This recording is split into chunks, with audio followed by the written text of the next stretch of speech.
He's putting out his first full length album. We are catching up with Niko Moon coming up next. This episode of Connected with Kelly is sponsored by Pickers Vodka, proudly made in Nashville, Tennessee. So, Pickers is a tribute to the musicians whose sounds fill the air in Music City. Pickers Vodka is distilled 11 times from non GMO corn and it's gluten free. My new favorite is the Pickers Unplugged Vodka Soda. They're in cans. They are only 96 calories, zero carbs, great flavors. You need to give them a try. Visit pickersvodka.com to find out more or to order online. Hey, everybody. Thanks for watching this episode of Connected with Kelly. Niko Moon is just fun. That's the best way to describe him. He's been a songwriter for a while. He's got 5 number 1 hits with Zac Brown Band and many more with other artists, including one that's on the charts right now with Dierks Bentley, Gone. But he is putting out his first full-length album. It's called Good Time, and we are diving into it right now. Let's get connected with Niko Moon.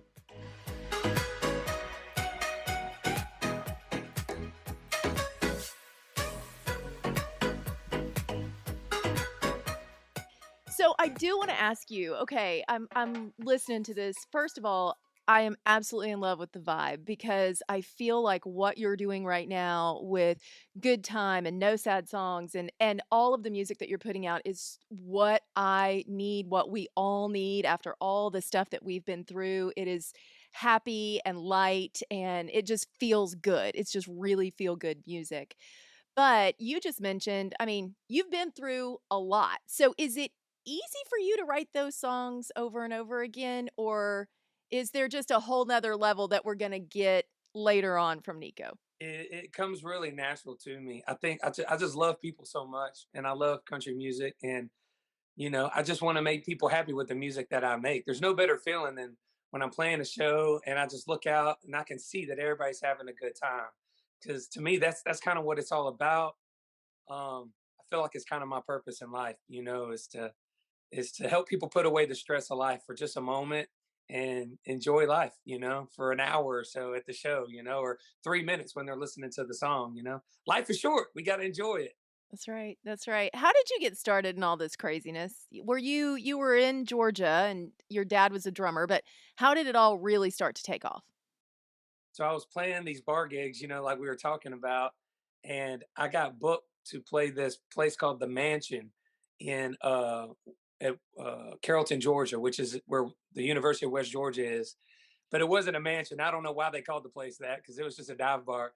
But Zach Brown was playing there that night too, and then this one he was just playing like solo acoustic, and before he blew up, and I opened up for him that night, and he watched me play, and he dug what I did, and so at the end of the night after everybody left, we were sitting at the bar just hanging out with the bartenders drinking, and he was like, "Man, I really dig what you're doing. Would you want to write sometime?" And I was like, "Yeah, let's do it." So I went over to his house like a couple days later, and we wrote a song, and it came out good, and it started a really long creative friendship between us.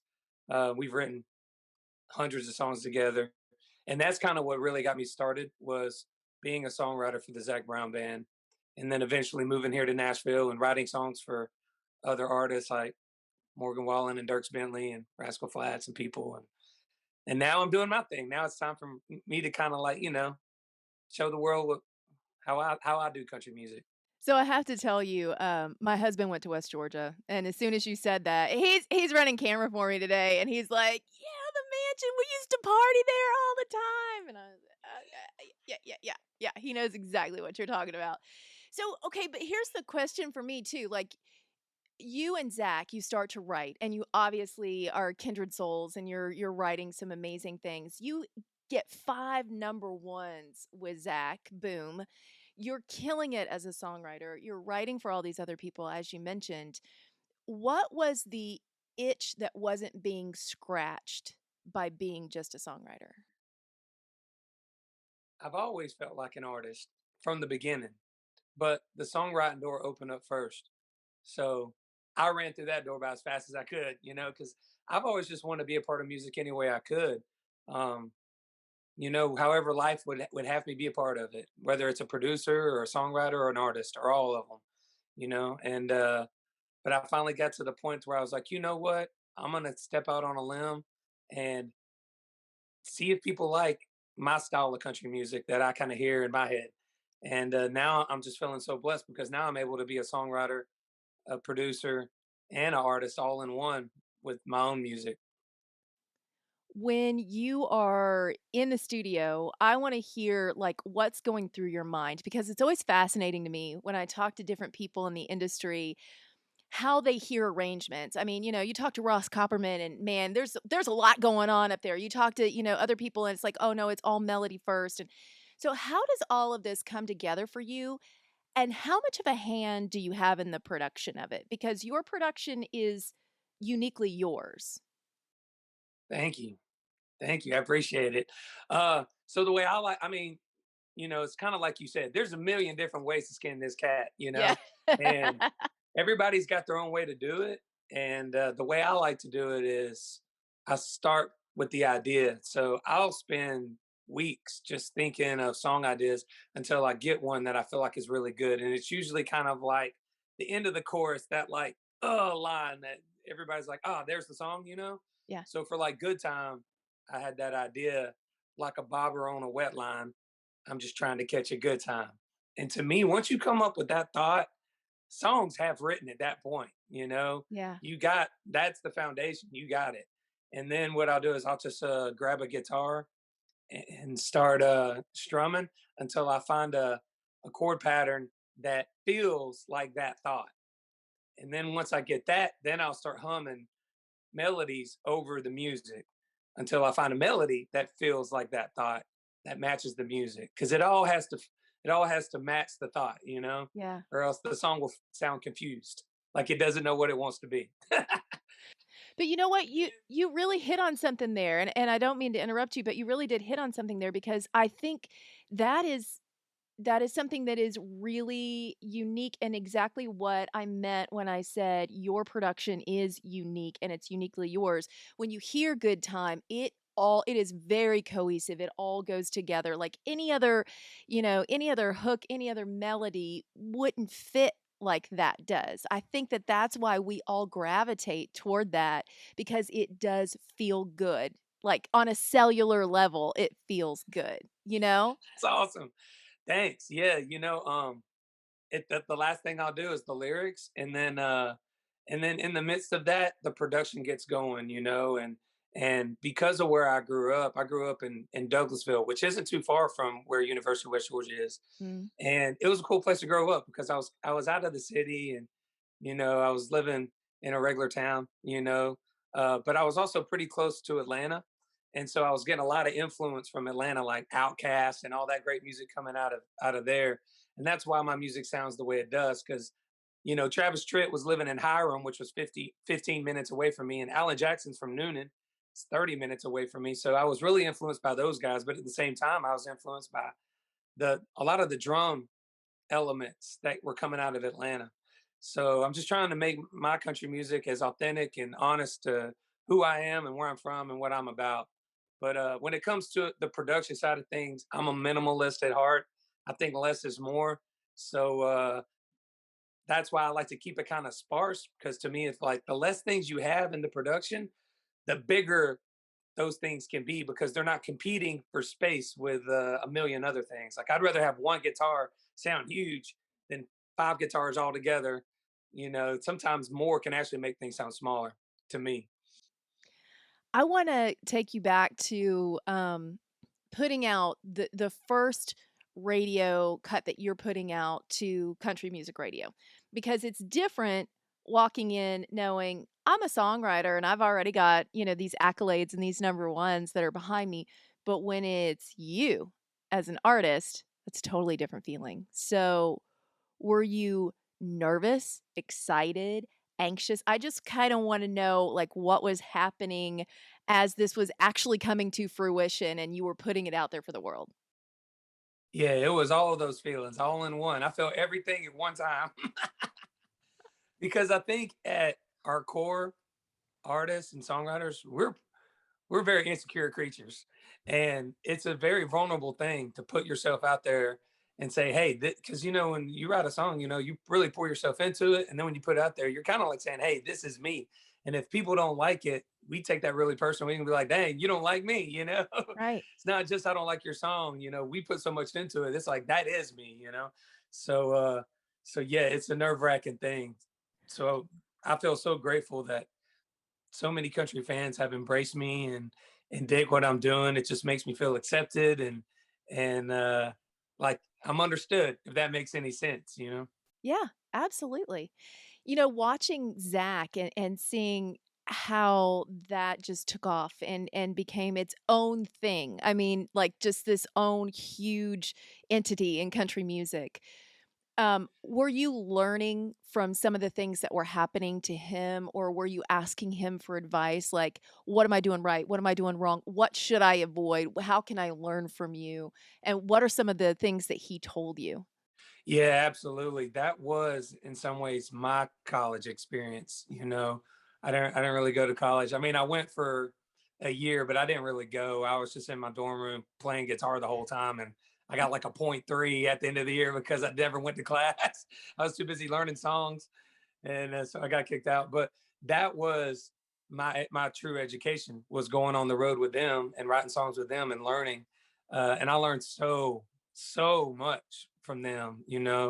Uh, the difference between a good song and a great song was a big lesson learned. And how to what hear that difference between the two. And I think the biggest thing that that I learned from Zach and them was to just be myself and to not try to conform to what I think people might want from me, or what might be more acceptable, Mm. to just stay true to who I am and do my thing. And that if I do that, there will be people that will dig it, and I'll find my people. So I'm really grateful for that lesson learned. And I've really done everything I can to just make this music just as genuine to what I'm about and who I am as possible. What are some of the worst jobs you've ever had? Oh, you want to go there? I wanna go there.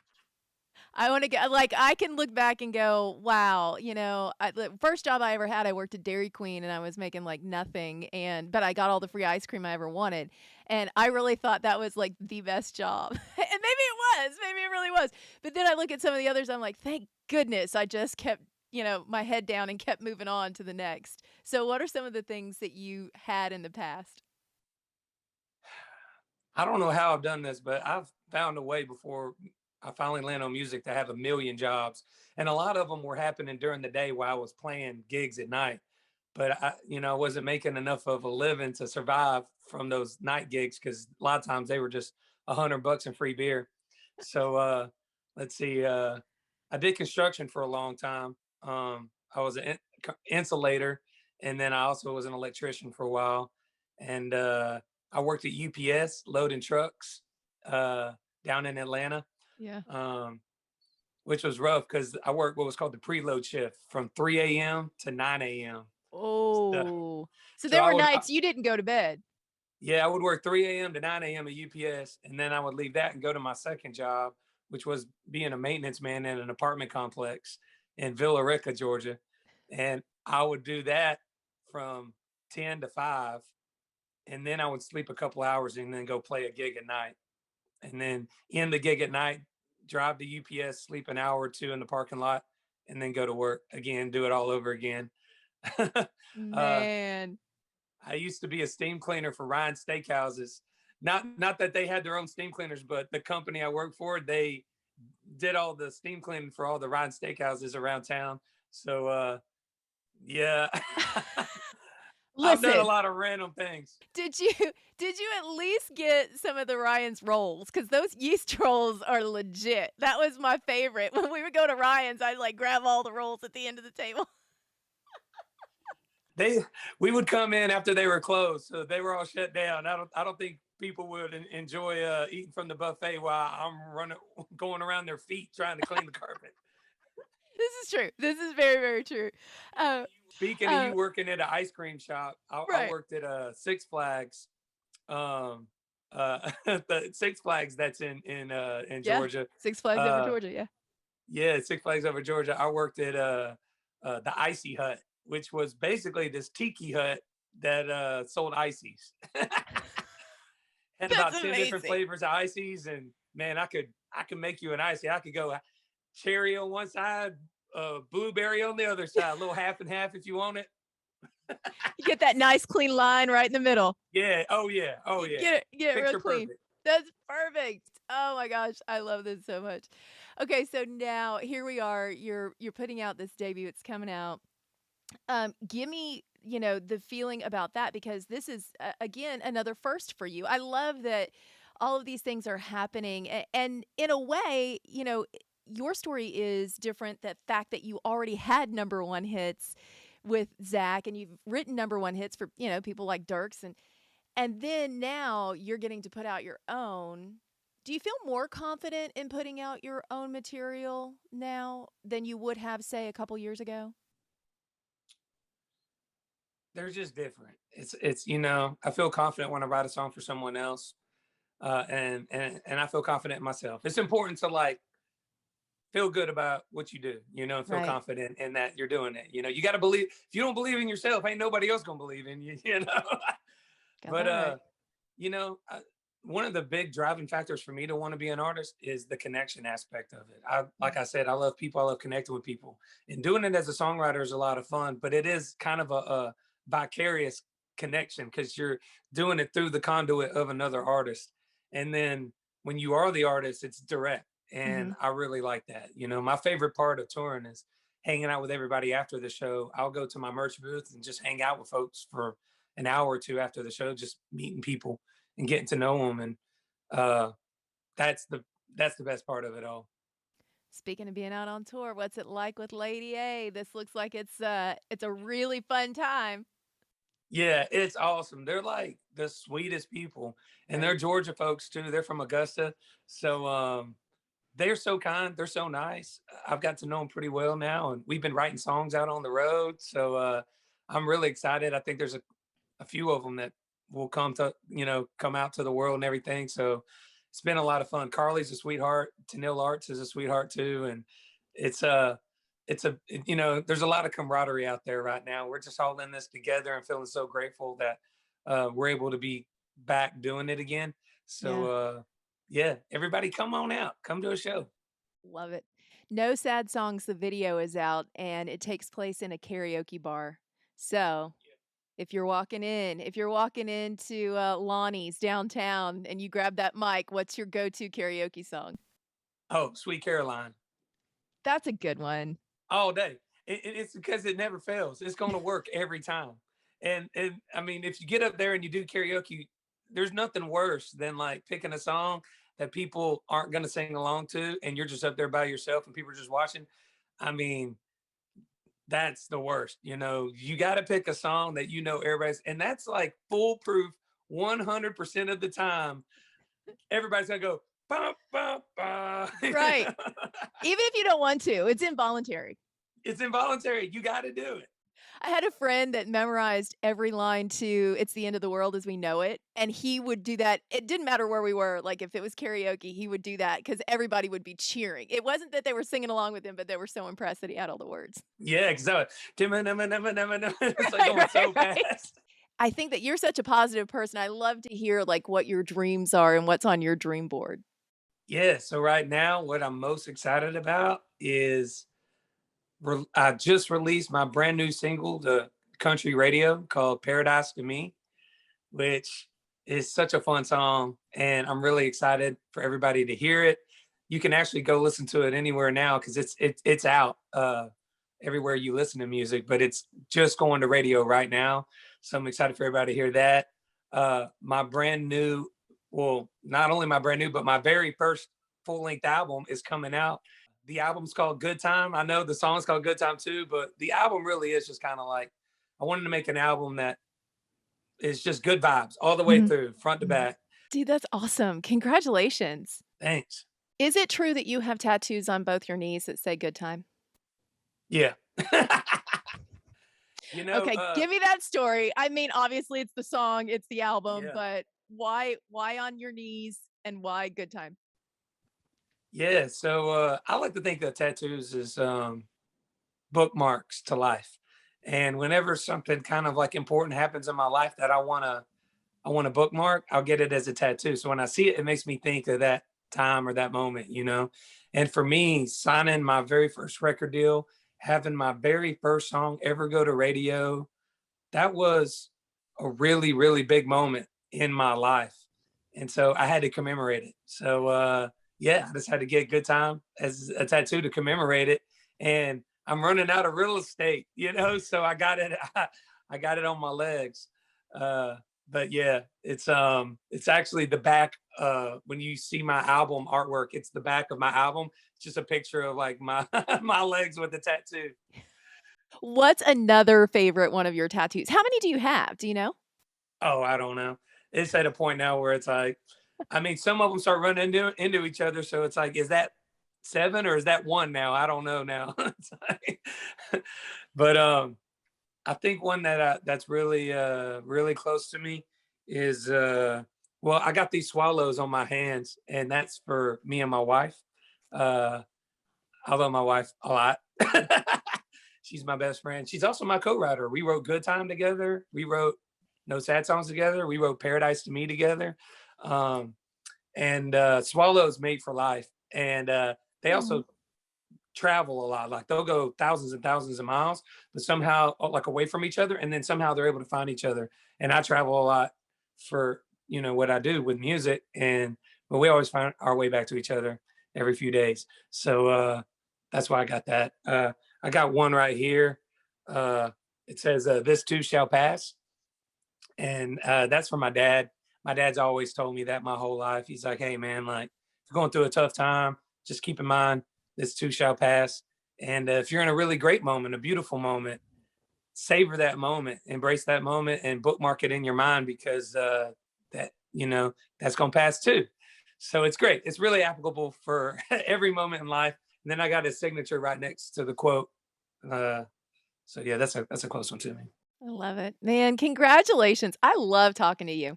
Yeah, I like talking to you too. Okay, everybody, Niko Moon, go get this album, Good Time, because guess what? He is a good time. So much fun talking to him.